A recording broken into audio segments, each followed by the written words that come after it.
En un pequeño pueblo llamado Chincheros del antiguo Cusco, fruto de la relación de una bella joven tejedora llamada Sumac y un artesano del imperio llamado Crisanto, nació su único retoño, al cual pusieron por nombre Quilca, que significa estrella en quechua.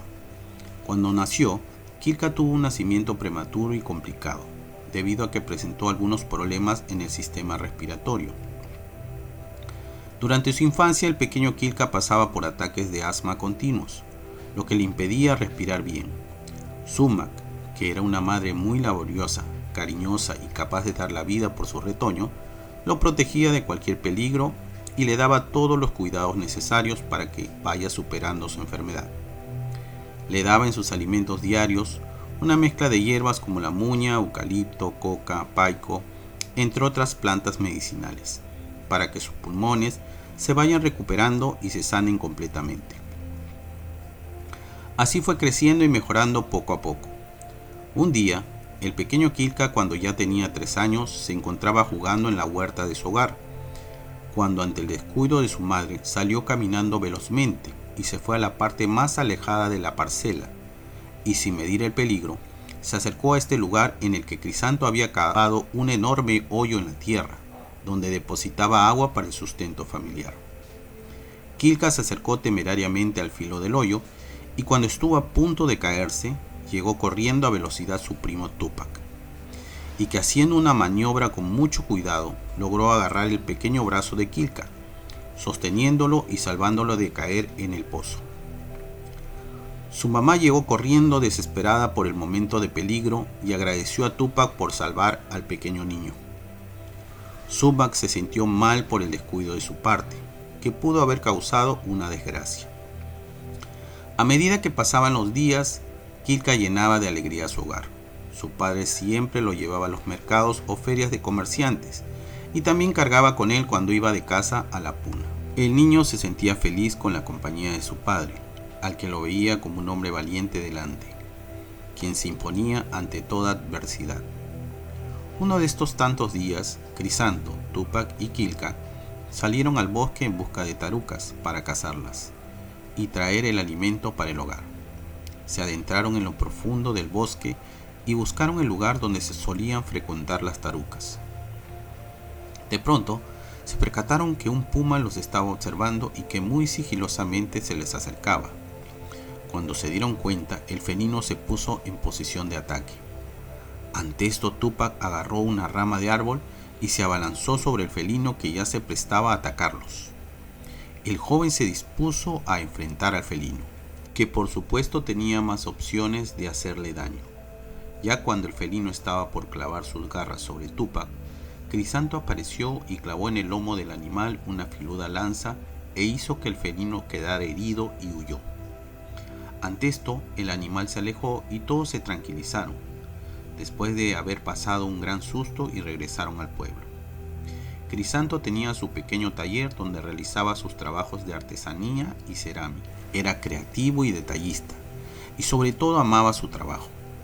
Ponía en cada obra toda su inspiración para crear las más bellas manifestaciones de arte que reflejaran la esencia incaica y el espíritu de las montañas del Ande.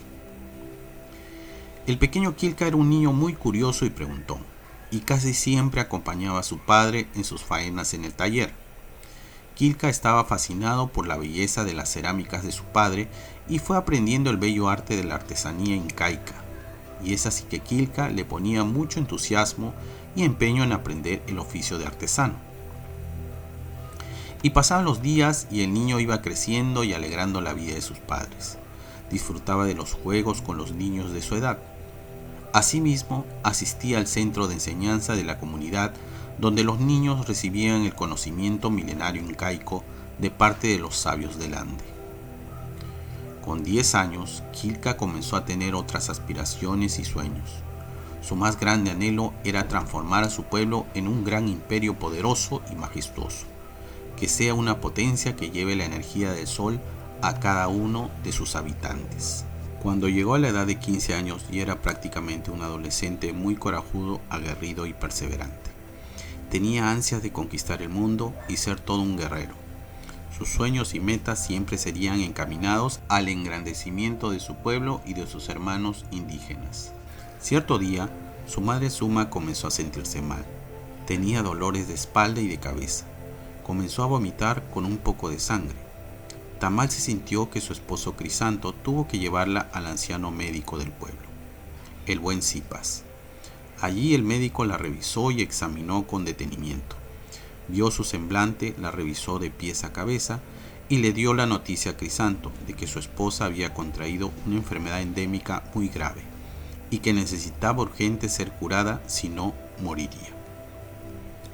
El anciano médico dijo: puedo curarla, pero necesito elaborar un preparado de hierbas autóctonas de la zona. De estas hierbas que se necesitaban, casi todas se podían conseguir fácilmente, pero había una hierba que tenía por nombre corona de nieve y que solo crecía en la cima de uno de los nevados más altos y extremos de la Sierra Andina, el Nevado Salcantay, un nevado imponente que es todo un desafío para escalar. Para ese entonces, Crisanto ya contaba con sus años a cuentas, y la vitalidad del cuerpo ya no estaba para realizar una hazaña tan exigente. Asimismo, su sobrino Túpac se encontraba de viaje en otra región realizando labores comerciales para el sustento de la familia. Y pasaban las horas y Sumac seguía con los malestares y dolores que se hacían más intensos. Se quejaba y oraba de dolor. Quilca sintió mucho dolor y angustia al ver a su madre en ese estado. Después de un momento, se llenó de valor y se dirigió a su padre y le dijo lo siguiente: querido padre, yo sé que aún no soy un hombre hecho y derecho, y que la vida aún me deparará muchas pruebas que tiemblen mi carácter y coraje, pero siento que en esta oportunidad, en que está el juego la vida de mi madre, te pido con todo el corazón que confíes en mí, y te demostraré que estoy hecho para grandes retos. Te pido que me autorices a ir en busca de la planta corona de nieve. Crisanto, después de meditarlo mucho y habiendo consultado al sabio anciano de la comunidad si era lo correcto aceptar que Quilca vaya en búsqueda de la planta curativa que ayudaría a su madre a recuperarse, terminó aprobando la peligrosa aventura que asumiría el menor, y como no había tiempo que perder, Crisanto autorizó a su hijo, le dio una llama para que lo transportara hasta cierta distancia, y es así como Quilca se montó en la llama y partió con destino al Nevado Salcantay, con el fin de llegar a lo más alto de la cumbre nevada para encontrar la planta corona de nieve, que sería el ingrediente principal para el preparado curativo que se encargaría de sanar a su madre. Y es así que Quilca emprendió un viaje hacia lo extremo y agreste de la Sierra Andina, enrumbándose hacia el coloso Nevado Salcantay, donde en la cima llena de glaciares encontraría la planta milagrosa que serviría para curar a su madre, que en su lecho venía sufriendo el dolor inclemente de una terrible enfermedad.